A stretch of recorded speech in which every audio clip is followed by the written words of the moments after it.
Small business administration official website. आज की इस वीडियो में हम बहुत ज़रूरी मालूमात शेयर करेंगे। तो अगर आप यूएस में बिजनेस खोलना और मैनेज करना चाहते हैं तो ये वीडियो आपके लिए बहुत मुफीद हो सकती है। हम मुदरजा झेल टॉपिक्स को डिस्कस करेंगे। हम बिजनेस गाइड को डिस्कस करेंगे जिसमें आप अपना बिजनेस प्लान कर सकते हैं, लॉन्च कर सकते हैं, मैनेज कर सकते हैं और ग्रो कर सकते हैं। यूएसए में फंडिंग प्रोग्राम्स कौन से हैं और बिजनेस एस्टैब्लिशमेंट में वो कैसे हेल्पफुल होते हैं। यूएसए गवर्नमेंट कैसे लोकल असिस्टेंट प्रोवाइड करती है, तफसील से समझने के लिए आइए शुरू करते हैं। अच्छा, तो हम थे बिजनेस प्लान पे कि हमने जो हमारे पास सबसे पहला हमारा जो पॉइंट आया था वो बिजनेस प्लान का था कि हमें एसपी बताया था कि आप बिजनेस को प्लान कैसे करते हैं। उसके अंदर हमारे पास 5 पॉइंट्स आते हैं जिसमें से हमारे पास सबसे पहला पॉइंट था market research.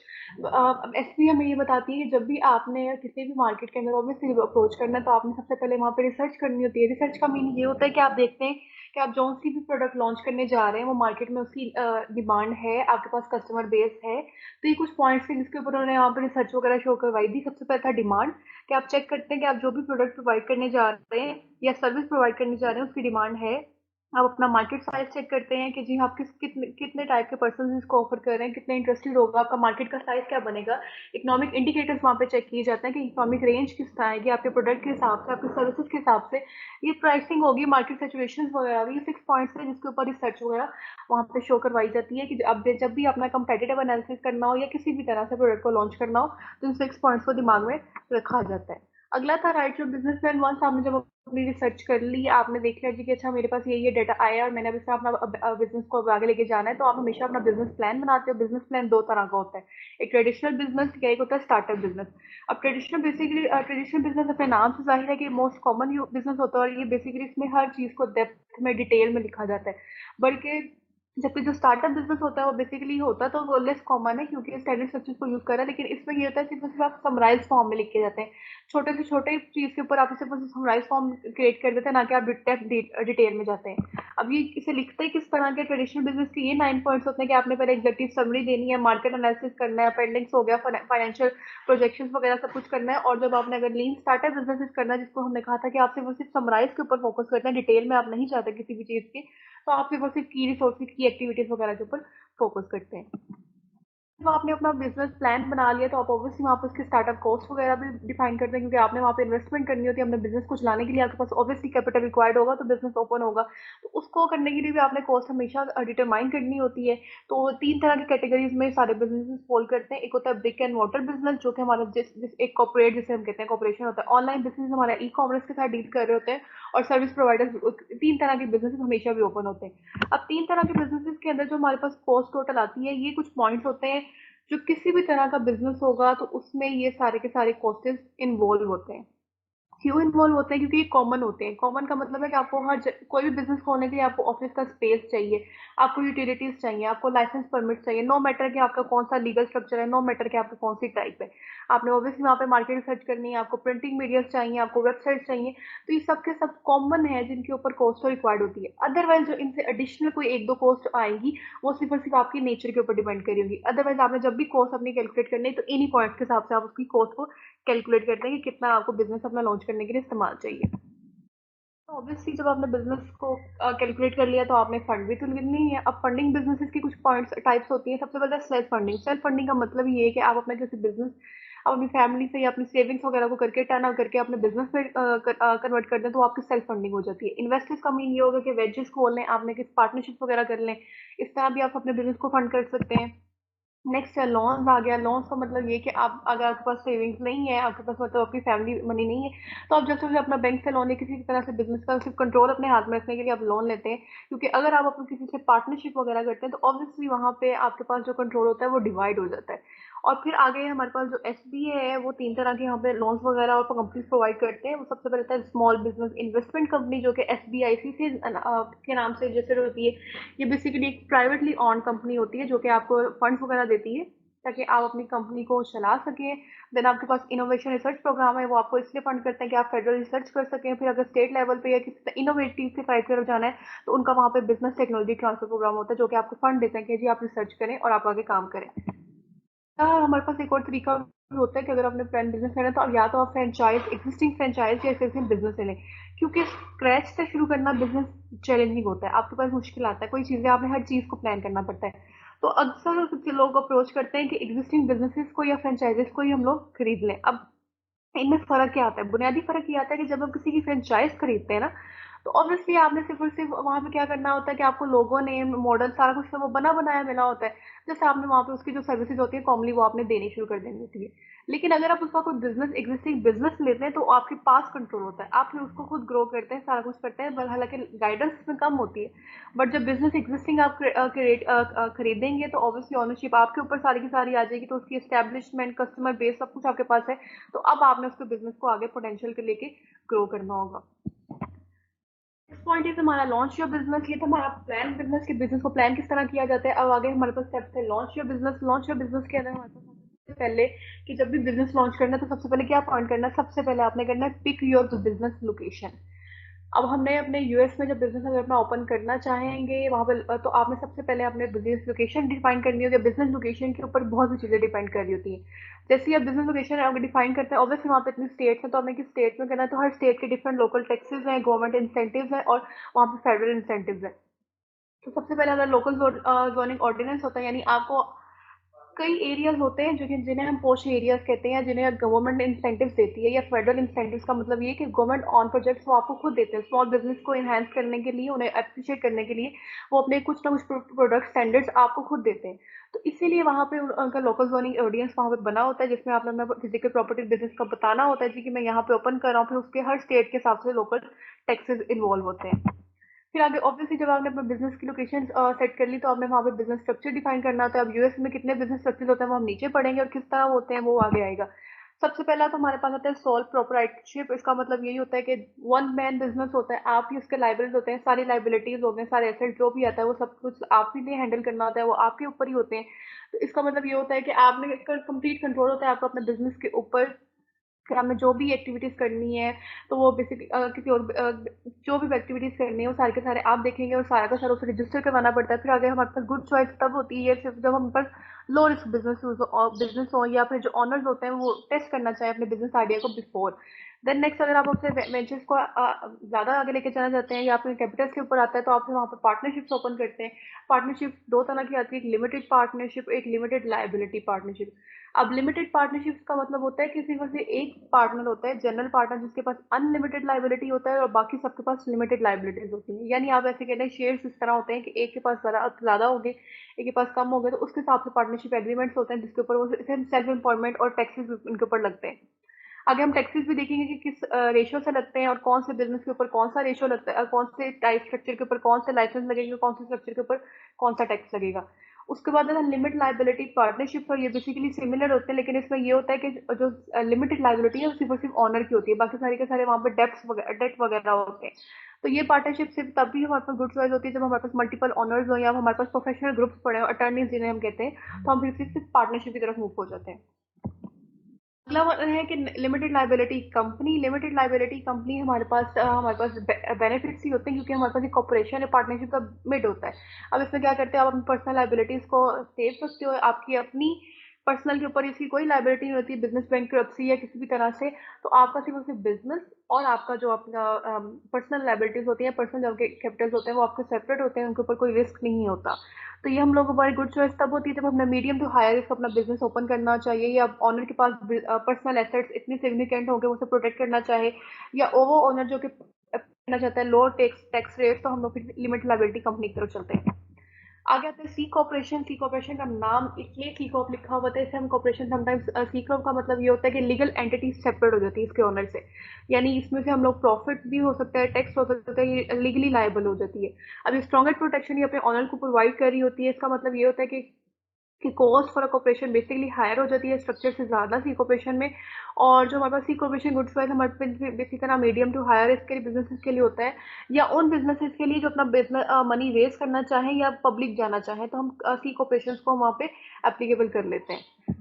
Next one is S corporation. और एस कॉर्पोरेशन को हम बेसिकली हमारी लीगल एंटिटी होती है उसके ऑनर से सेपरेट। अब इसके अंदर हमारे पास जो हम लोग प्रॉफिट भी बना सकते हैं और जिनके ऊपर हमें टैक्स भी अप्लाई करना होता है, ये हम लीगली लायबल होते हैं। अब सी कॉर्पोरेशन हमें स्ट्रॉन्गर प्रोटेक्शन उसके ऑनर्स को, उसके पर्सनल लाइबिलिटीज को प्रोवाइड कर रही होती है, क्योंकि इसकी जो कॉस्ट होती है अदर स्ट्रक्चर से तो हायर होती है, लेकिन ये मोर एक्सपेंसिव होती है। इसमें आपने रिकॉर्ड कीपिंग रखनी होती है, ऑपरेशनल प्रोसेसेस करने होते हैं, रिपोर्टिंग डे बाय डे करना होता है। जिस तरह के सोल प्रोप्राइटर्स या पार्टनरशिप या लिमिटेड लाइबिलिटीज में थे, आप इनकम टैक्स अपने प्रॉफिट पे सिर्फ और सिर्फ पे करते थे, या सम केसेस में आप अपने वो टैक्सेस वगैरह ट्वाइस होते थे, तो हर प्रॉफिट ट्वाइस होता जाएगा तो टैक्स ट्वाइस होता जाएगा। पहले कंपनी बनती थी, प्रॉफिट बनाती थी, देन डिवाइड होता है, तो उसके ऊपर आप शेयर होल्डर्स के ऊपर उसका पर्सनल टैक्स प्रोवाइड करते हैं। तो सी कॉर्पोरेशन को हम लोग गुड चॉइस से सिर्फ तब कहते हैं जब मीडियम और हायर रिस्क हमारे पास बिजनेसेस हो, यानी या तो हमने वो बिजनेस जो कि मनी रेज करना चाहता हो, या वो बिजनेस जो कि प्लान कर रहा हो कि मैं पब्लिक जाना चाहता हूँ, या फिर इवेंचुअली मैं इसे होल्ड करना चाहता हूँ, तो वो सी कॉर्पोरेशन के स्ट्रक्चर के ऊपर इवॉल्व हो जाता है। Next one is S corporation. S corporation को हम स्पेशल कॉर्पोरेशन भी कहते हैं। इसका मतलब ये होता है कि इसमें हम लोग अवॉइड करते हैं, हमने जिस तरह सी कॉर्पोरेशन में कहा था कि जी अगर आपके पास प्रॉफिट डबल होते हैं तो आपका टैक्स भी वहाँ पे डबल स्टार्ट हो जाता है। हमने इसी डबल टैक्सेशन को अवॉइड करने के लिए हमने एस कॉर्पोरेशन की तरफ मूव किया है। अब एस कॉर्पोरेशन हमें अलाउ करता है प्रॉफिट्स का और सम लॉसेस भी, लेकिन अब हमें ये अलाउ नहीं कर रहा था कि जी हम अपने हर प्रॉफिट पे, हर डिविडेंड पे बार बार टैक्स ही देते जाएं। तो जिस तरह हमारे पास एस कॉर्पोरेशन के बारे में बात कीजिए कि एस कॉर्पोरेशन हमारी गुड चॉइस कब होती है, जब आपने अपना बिजनेस तो ले लिया, लेकिन आप सी कॉर्पोरेट के वो डबल टैक्स जो ड्रॉबैक है उसको स्टॉप करना चाहते हैं, तो आप क्राइटेरिया अपना फाइल एस कॉर्प के अंदर रजिस्टर करवा देते हैं। जो हमारे पास स्पेशल लिमिट एस कॉर्प्स होते हैं उसके पास मोर देन 100 शेयर होल्डर्स हम लोग नहीं अलाउ कर सकते, यानी यूएस सिटीजन होने चाहिए। You will still have to follow strict filing. आपके पास, हमारे पास फाइलिंग की होती है, ऑपरेशनल प्रोसेसेस होते हैं, जितना सी कॉप के आगे हम पढ़ेंगे कि जी क्या प्रोसेसेस होते हैं, या क्या कौन सी हमारे पास कंपनीज होती है जो हमें इसके लाइसेंस वगैरह प्रोवाइड करते हैं, वो आगे हम पिक्चर्स में स्टडी करेंगे। देन आता है बी कॉर्पोरेशन। बी कॉर्पोरेशन को वो बेनिफिट कॉर्पोरेशन भी कहते हैं। ये हमारे पास बेसिकली प्रॉफिट कॉर्पोरेशन रिकॉग्नाइज होता है, जो मेजोरिटी यूएस स्टेट्स इसको अलाउ कर देती हैं। इसका डिफरेंट पर्पसेस होते हैं। इसका मतलब ये हमारे पास अकाउंटेबिलिटीज के लिए या ट्रांसपेरेंसी के लिए हमारे पास इन्वॉल्व होती है। ये हमारे पास की सेवरल थर्ड पार्टी मतलब सर्टिफिकेशन वगैरह प्रोवाइड कर रहे होते हैं। ये हमारे पास कोई लीगली कंसिडर्ड नहीं होती है वहाँ पे, but none are required for company to be legally considered become in state where legal service available. यानी आपने बी कॉम्पिटिशन बेसिकली बेनिफिट्स के लिए होता है, आपके अकाउंटिंग के लिए, आगे ट्रांसपेरेंसी के लिए हमारे पास बनाई जाती हैं। हमारे पास मिशन, हमारा प्रॉफिट ही होता है हर काम कंपनी में। तो जो शेयर होल्डर्स होते हैं वो कंपनी को अकाउंटेबल करते हैं कि इस तौर पर वो पब्लिक बेनिफिट वगैरह या फाइनेंशियल प्रॉफिट गेन कर सके। कॉस्ट कॉर्पोरेशन हमारे पास बेसिकली हमारे पास रिजेंबल करती हैं बी कॉर्पोरेशन, लेकिन ये लेस ट्रेडिशनल होते हैं। इसका मतलब ये होता है कि इसमें हमारे पास फॉर्मेलिटीज वगैरह मेनली आ जाती हैं, जिसमें गवर्नर की मतलब गवर्न का मतलब आता है गवर्नमेंट रिलेटेड कॉर्पोरेशन आ गई हैं, स्मॉलर कंपनीज वगैरह वो इसके अंदर आ जाती हैं। नॉन प्रॉफिट कॉर्पोरेशन का मतलब ये है कि जो वो ऑर्गेनाइज या वो ऑर्गेनाइजेशन जो कि चैरिटी या एजुकेशन, रिलीजियस या लिटरी इस तरह की वर्क, साइंटिफिक वर्क की तरफ जाएंगी, तो वो नॉन प्रॉफिट कॉर्पोरेशन में डील की जाती है। नॉन प्रॉफिट्स को बेसिकली आईआरएस जो उनका होता है रेवेन्यू सिस्टम, वो टैक्स एग्जेम्पशंस वगैरह प्रोवाइड कर देता है।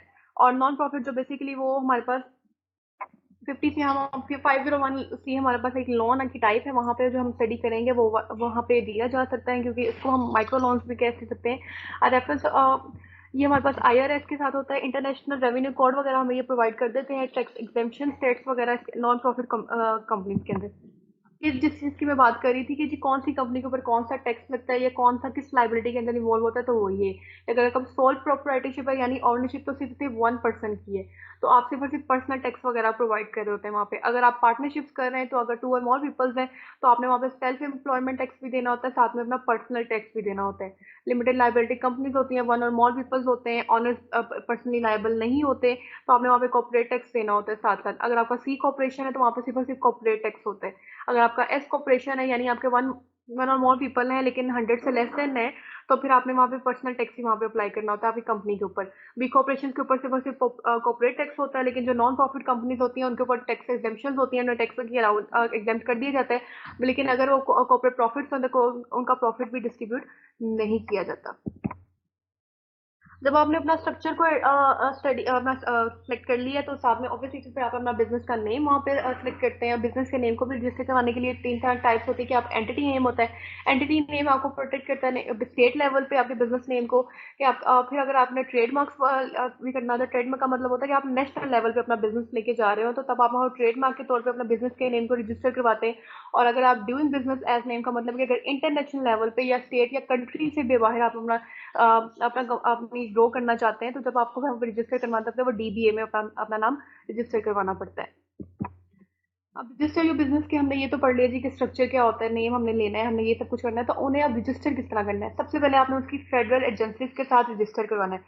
फेडरल एजेंसीज का मतलब है कि आप अपना वहाँ पे फेडरल टैक्स आईडी लेते हैं। फेडरल टैक्स आईडी का मतलब आ गया कि आपने जो अपने ट्रेडमार्क अपना बिजनेस या ब्रांड या प्रोडक्ट है, तो वहाँ पे जो हमारे पास लाइसेंस हमें प्रोवाइड करे, तो वो होता है unified United states patent and trademark office. ये आपको ट्रेड नेम और आपका ब्रांड वगैरह प्रोवाइड कर रहा है। अगर आप अपने टैक्स एग्जाम्प्ट करना चाहते हैं तो ऑब्वियसली आपने आईआरएस के टैक्स एग्जाम्प्ट एंटिटी में रजिस्टर होना पड़ता है। ये सब चीज़ होती है हमारे पास। फिर हमने अगर आपने एस कॉर्पोरेशन क्रिएट करना तो होता है, तो उनके वहाँ पे डिफरेंट आईआरएस के फॉर्म्स हैं जो कि आपने फिल करना होता है। तो एस कॉर्प के लिए जो आपके पास फॉर्म है वो 2553 है।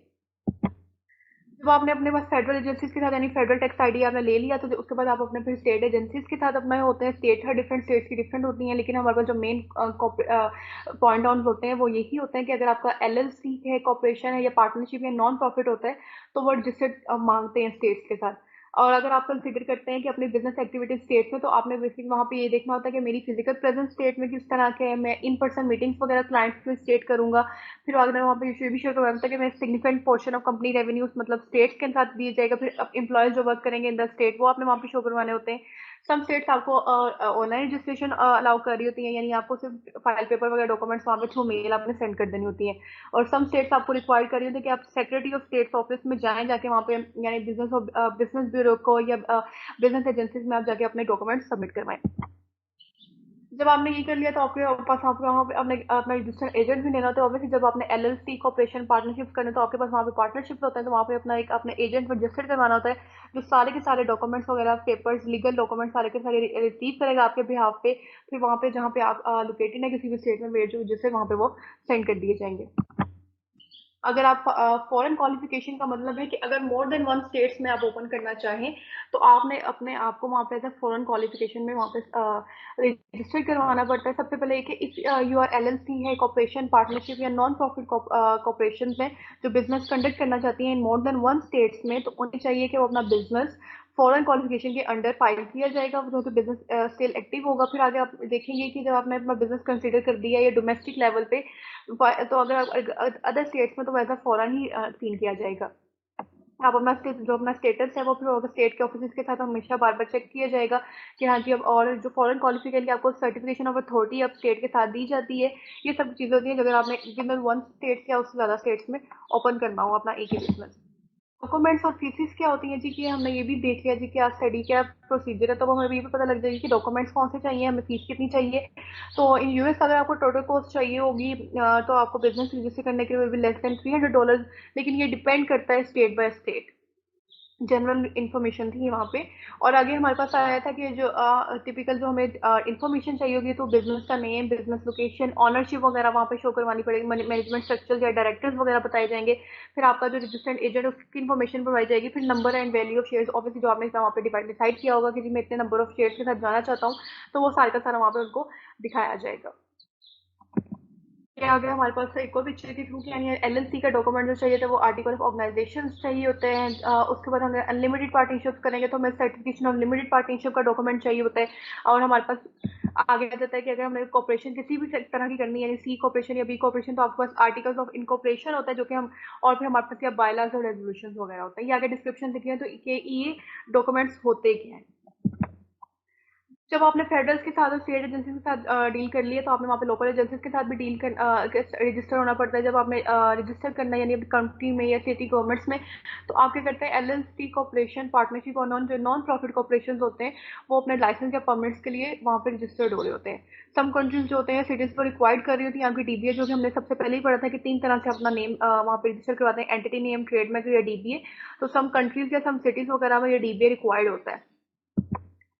अब get federal and state tax ID number हमने भी पढ़ा था। सबसे पहला काम ही है कि अपना फेडरल टैक्स आईडी नंबर लेते हैं, जो कि आपका बेसिकली इंप्लॉयर आइडेंटिफिकेशन नंबर भी होता है। सेम ये आपका सोशल सिक्योरिटी नंबर होता है। और ये गेट किस तरह होता है, सबसे पहले आपने क्या करना होता है, आपने अपना ये काम तो आपका होता है कि अपना एम्प्लॉयर एंड आइडेंटिफिकेशन नंबर अपना फेडरल टैक्स आईडी से लेना। तो आपने सबसे पहले अपना फेडरल टैक्सेस अप्लाई प्रोवाइड करना होता है, हायर एम्प्लॉयर के अपना बैंक अकाउंट होता है। ये 4 प्रोसेस होते हैं ताकि आपको आपका एम्प्लॉयर आइडेंटिफिकेशन नंबर मिल जाए।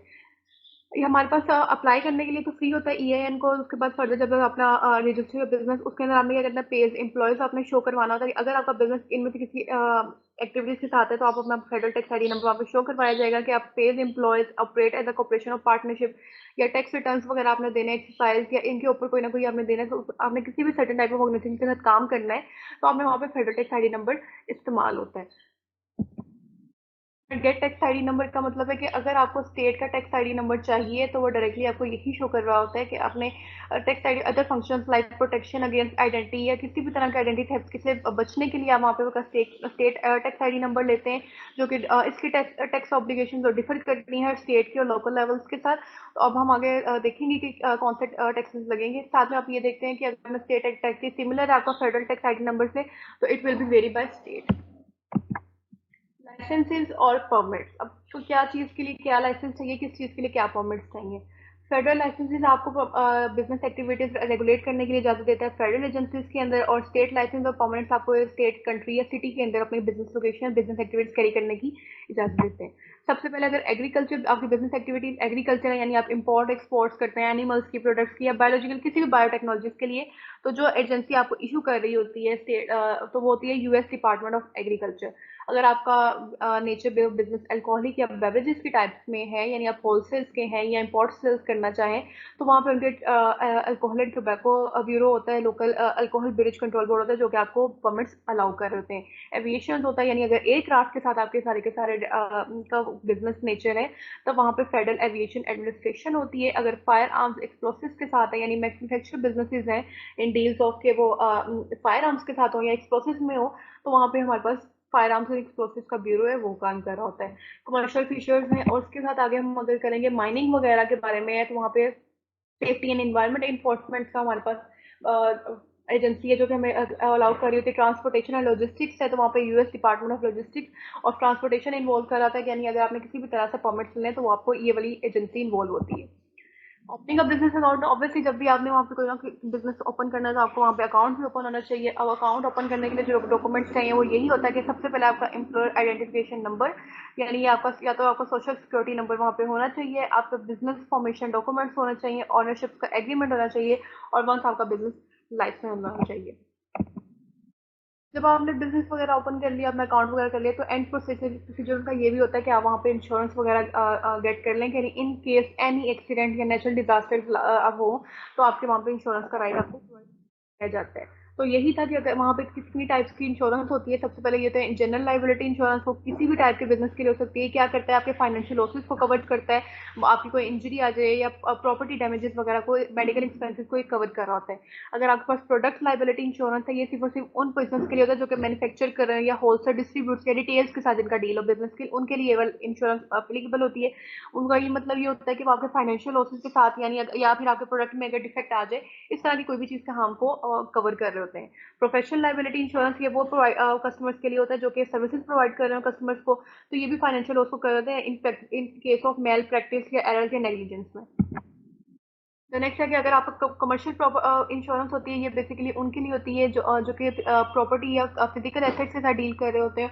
तो ये भी आपके लॉस और डैमेज को इन केस कंपनी क्या होता है wide range variety of smoke wind hello storms में आ जाए, तो वो आपके लॉसेस को कवर कर रहे होते हैं। होम बेस्ड इंश्योरेंस का मतलब है कि ऑनर्स पर्सनल होम्स के ऊपर डील कर रहा होता है, और बिजनेस ऑनर्स पॉलिसीज कि मोस्टली स्मॉल बिजनेस के लिए ही होता है, कि जो कि होम बेस्ड ऑनर्स होते हैं उनके लिए इंश्योरेंस। अब आगे हमारे पास फोर्थ स्टेप था मैनेज योर बिजनेस। बिजनेस को मैनेज भी तो करना है। मैनेज बिजनेस के अंदर सबसे पहली बात फाइनेंसिस को मैनेज करें। और वैसे जब फाइनेंसिस को मैनेज किया जाता है तो उसके लिए उन्होंने दो तरीके बताए थे कि बैलेंस शीट वगैरह आती है जो कि आप फाउंडेशन अपने फाइनेंसिस के लिए क्रिएट करते हैं। कैश फ्लो आपने या कैपिटल वगैरह वहाँ पे शो करवाना होता है। और कॉस्ट बेनिफिट एनालिसिस होता है, मनी टू मनी या मनी इन मनी आउट के बारे में आप करते हैं कि जितनी मनी आया था इतना मनी आउट है, किस तरह सस्टेन किया जाएगा अपनी बैलेंस शीट को।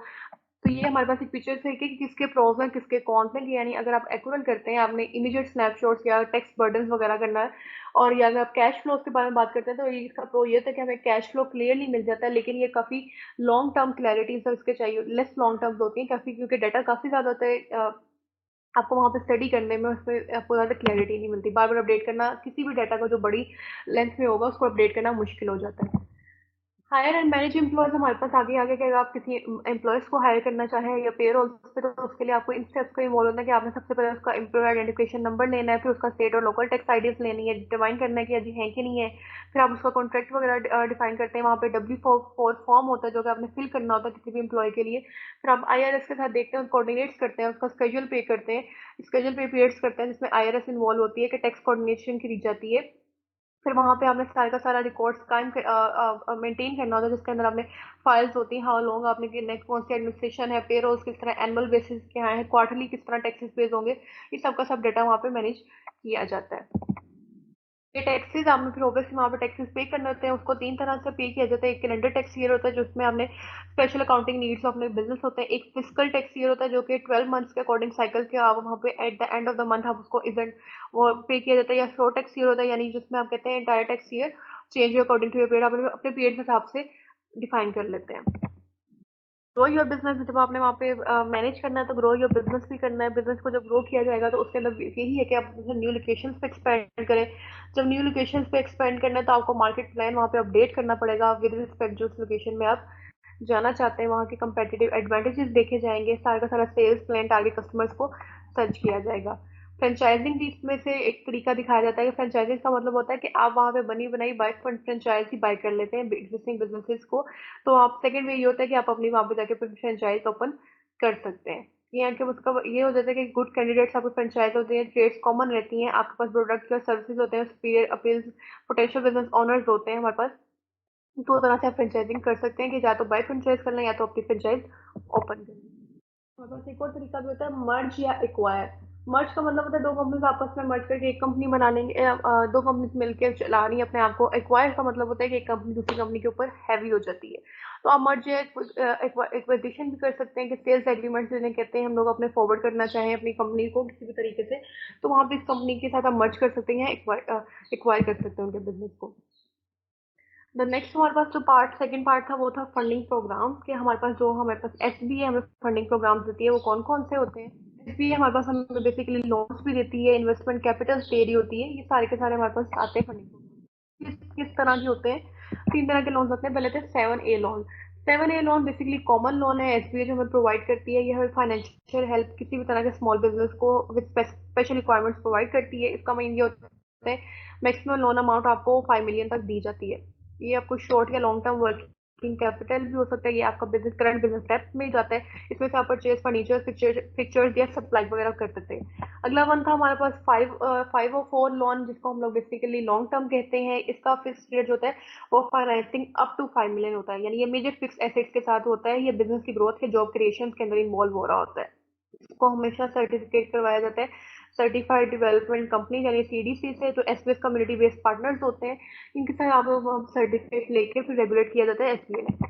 अगर आगे हमारे पास माइक्रो लोन्स हमारे पास अप टू 50,000 होते हैं। ये स्मॉल बिजनेसेस को उनके लिए जो कि नॉट फॉर प्रॉफिट यानी चाइल्ड केयर सेंटर्स हो गए, स्टार्टअप एंड एक्सपैंड वगैरह, जिन्होंने पहले स्टार्ट करना होता है फिर देन एक्सपैंड करना होता है। तो एवरेज माइक्रो लोन बेसिकली हमारे पास $13,000 तक होता है। अच्छा, हमारे पास इन्वेस्टर कैपिटल्स के अंदर आगे बात आती है कि आप अपना जब बिजनेस कर रहे हैं तो आप वहाँ पे इन्वेस्टर्स वगैरह को फाइंड कर सकते हैं। तो SBA आपको ये भी अलाउ कर रहा होता है कि आप स्मॉल बिजनेस इन्वेस्टमेंट कंपनीज के साथ होकर वहाँ पर खुद इन्वेस्टमेंट्स आपको दे रहे हो, तो जिसकी तीन तरह की होती है डेथ। यानी अगर SBA की आपको लोन रेंजेस करती है $250,000 से 10 मिलियन के अंदर, तो आपका जो इंटरेस्ट रेट वहाँ पे प्रोवाइड किया जाएगा वो 9% टू 16% इन्वॉल्व होगा। इक्विटीज का मतलब ये होता है कि SBC आपके अंदर इन्वेस्ट करेंगे इन एक्सचेंज ऑफ शेयर, कि आप उन्हें अपनी कंपनी का शेयर दे दें। तो तब टिपिकली वो आपको जो रेंज टिपिकल इन्वेस्टमेंट दे रहे होते हैं वो $100,000 से $5 मिलियन तक होता है। और फिर एक और होता है डेथ विद इक्विटी, यानी आपको फाइनेंस तो वो प्रोवाइड कर रहे हैं एज अ लोन, लेकिन ओनरशिप शेयर भी लेंगे, तो उसमें क्या करता है आपका टिपिकली जो इंटरेस्ट रेट वो डिक्रीज हो जाता है फिर 10 to 14। और वो आपको जो आप इन्वेस्टमेंट होता है वो $250,000 से $10 मिलियन तक होता है। अब लोकल असिस्टेंस का मतलब क्या था? लोकल असिस्टेंस का मतलब था कि वो डिफरेंट डिपार्टमेंट्स या डिफरेंट लोकल एजेंसीज होकर इन्वॉल्व होती हैं SBA के साथ। सबसे पहले हमारे पास आता था SBA के जो ऑफिसेज या रिसोर्स पार्टनर्स हैं, वो जो हमारे डिस्ट्रिक्ट ऑफिसेज थे, वो आपको कंसल्टिंग प्रोवाइड करते हैं, ट्रेनिंग प्रोवाइड करते हैं, बिजनेस डेवलपमेंट में आपको कैसे अपने बिजनेस को ग्रो करना है वो प्रोवाइड कर देते हैं।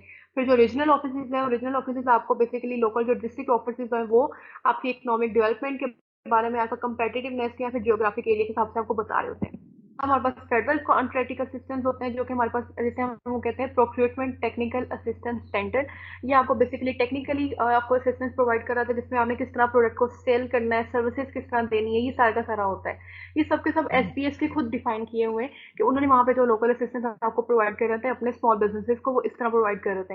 असेस टू कैपिटल, अगर आपको कैपिटल की रिक्वायर्ड होती है तो आप सर्टिफाइड डेवलपमेंट कंपनीज के साथ डील करते हैं जो एसबीए रेगुलेट कर रही होती है। वो आपको जिस तरह हमने भी पढ़ा था, वो आपको या तो आपको डेब्ट दे सकते हैं या इक्विटी आपसे ले सकते हैं, किसी भी तरह से उनसे अपना बिजनेस ऐसे रजिस्टर करवा सकते हैं। डिजास्टर फील्ड ऑफिसेज यानी अगर इन केस डिजास्टर वगैरह होते हैं तो उनके लिए हमारे पास काउंसलिंग या फाइनेंशियल असिस्टेंस वगैरह प्रोवाइड करने के लिए भी ऑफिसेज वहाँ पे प्रोवाइड किए जाते हैं। अगर अब हमारे पास और बिजनेस वुमेन बिजनेस सेंटर्स भी हैं, यानी अगर बिजनेस वुमेन ऑन बिजनेसेस के लिए वहाँ पे लो कॉस्ट काउंसलिंग या ट्रेनिंग वगैरह प्रोवाइड की जाती है जो कि वो वुमेन जो कि अपना बिजनेस या ग्रो करना चाहें या स्टार्ट करना चाहें। वेटरन बिजनेस आउटरीच में हमारे पास डेवलपमेंट वगैरह एंटरप्रेन्योरल सर्विसेज वहाँ पे प्रोवाइड किए जाते हैं। स्मॉल बिजनेस डेवलपमेंट सेंटर्स हमने अभी क्या था कि आपको ट्रेनिंग देते हैं कैसे अपने स्मॉल बिजनेस को स्टार्ट करना है, और ये सारा का सारा। और एंड में हमारे पास आता है स्कॉर बिजनेस मेंटोर्स, क्योंकि वॉलंटरीज होते हैं जो कि हमारे पास कंसोलर्स होते हैं, एडवाइजर्स या मेंटर्स होते हैं जो कि फ्री टू लो कॉस्ट के अंदर अंदर आपकी यूएस के या उनकी टेरिटरीज के अंदर आपकी कंसोलिंग करते हैं। हमने इस वीडियो में इंतहाई अहम मालूमात शेयर की हैं। इसके अलावा हम बिजनेस कंसल्टेंसी और वर्चुअल सर्विसेज भी ऑफर करते हैं। हम 8 मुल्कों में काम करते हैं और बिजनेस की बुनियाद रखने से लेकर लीड जनरेट करने तक के सफ़र में आपके साथ साथ रहते हैं। मज़ीद मालूमात के लिए आप हमारी वेबसाइट भी विजिट कर सकते हैं www.pefconsulting.com या व्हाट्सएप कर सकते हैं 00971565499 या ईमेल कर सकते हैं info@pefconsulting.com। हमारी टीम जल्द ही आपसे राब्ता करेगी।